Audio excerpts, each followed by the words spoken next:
The mainstream media is bending backwards to fact-check claims criticizing Vice President Kamala Harris. But is it showing its bias for her in the process?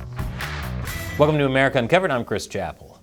Now that old Scranton Joe has been forced off the ticket, it's the time of Kamala Harris. The Simpsons knew it would happen. Now, Harris hasn't technically become the Democratic Party's official presidential nominee yet.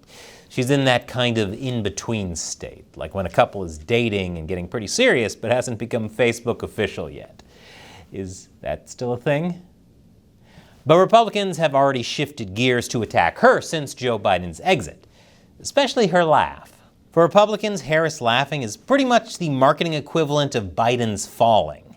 Trump is now calling her Laughing Kamala, which for Trump nicknames is a B at best, especially when the woker joker is right there. But there's another title that Trump and Republicans are using to rile up voters against Harris: Biden's border czar. If you ever wondered how Joe Biden could get the border so screwed up, remember, he had help.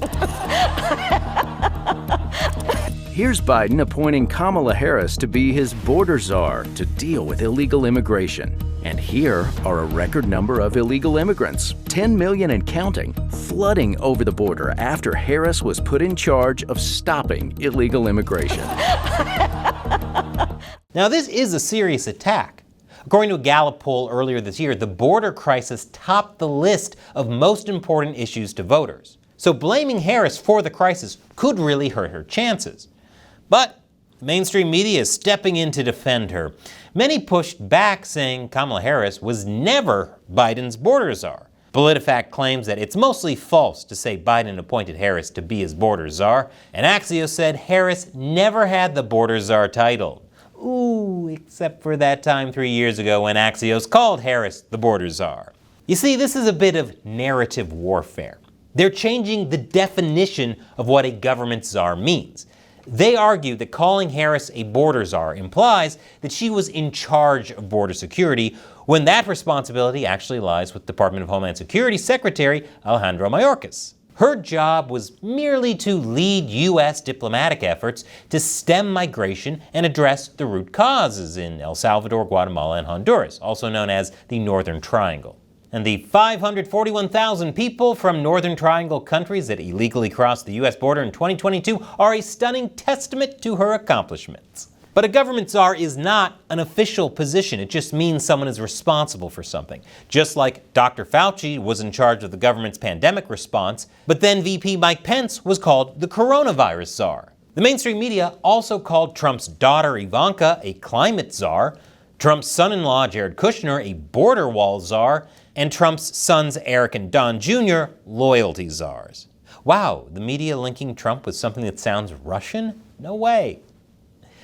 And until these recent attacks on Harris for her failures as the border czar, the mainstream media was fine using that term for Biden administration officials, like when Roberta Jacobson stepped down as Biden's border czar over her failures, even though by their current logic, Mayorkas was still in charge of the border. So this is not fact-checking. This is propaganda.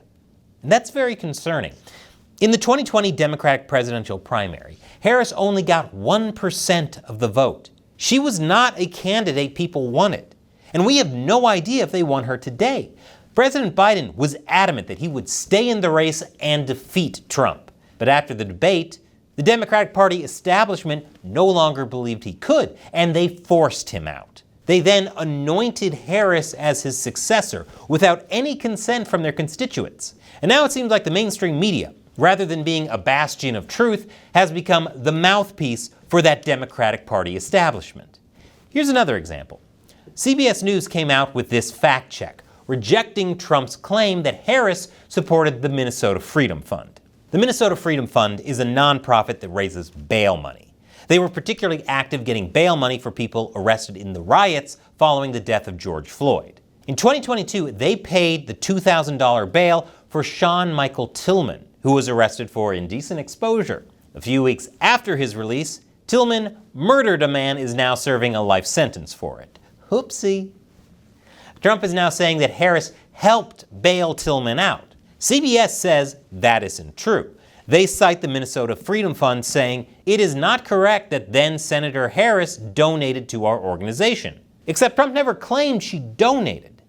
In the wake of the George Floyd protests in 2020, Harris gave a social media shout-out for the nonprofit, asking people to donate to the fund. So Harris definitely helped raise money for an organization that years later would bail out a guy who would go on to commit murder. Now, you can disagree if that's a legitimate criticism of Harris, but CBS fact-checked something totally different, that she never donated to them. It pretty much put words into Trump's own mouth and called that fact-checking. Let me help you out, CBS. The correct term isn't fact-checking, it's straw-manning. That's what you did there. It's not just the media lining up to defend Harris, though. GovTrack is an organization that tracks congressional voting records. And a page rating her as the most liberal senator in 2019 suddenly disappeared. The Internet Archive shows the page was deleted sometime between July 10th and July 23rd. In response to scrutiny over this sudden disappearance, GovTrack founder Joshua Tauberer told Fox News the page was removed because the company adopted a policy several years ago to end its single-year ratings of lawmakers to only do ratings based on congressional sessions, which are 2 years. Okay. So why delete it now? Why wasn't it deleted several years ago when the policy changed? Here's the thing. Harris wouldn't need to be defended like this if people actually voted for her. But as it stands, it seems like there's a political oligarchy that's calling the shots, one that controls even the media. And if people feel like the 2024 election is a choice between Trump and a shadowy Democratic Party cabal, that's not fair to Harris. Covering for her like this just makes her seem like a puppet. She should have a chance to run based on her merits and her vision for the country. She should have the chance to win or lose based on that, whether or not people call her the woker joker. Keeping track of what the mainstream media is up to is what America Uncovered is all about. That's why YouTube has been secretly unsubscribing people, so be sure to subscribe and make sure you're still subscribed. And here's a video I want to show you that I think you'll really like. All you gotta do is click here, go check it out. Once again, I'm Chris Chappell. Thanks for watching America Uncovered.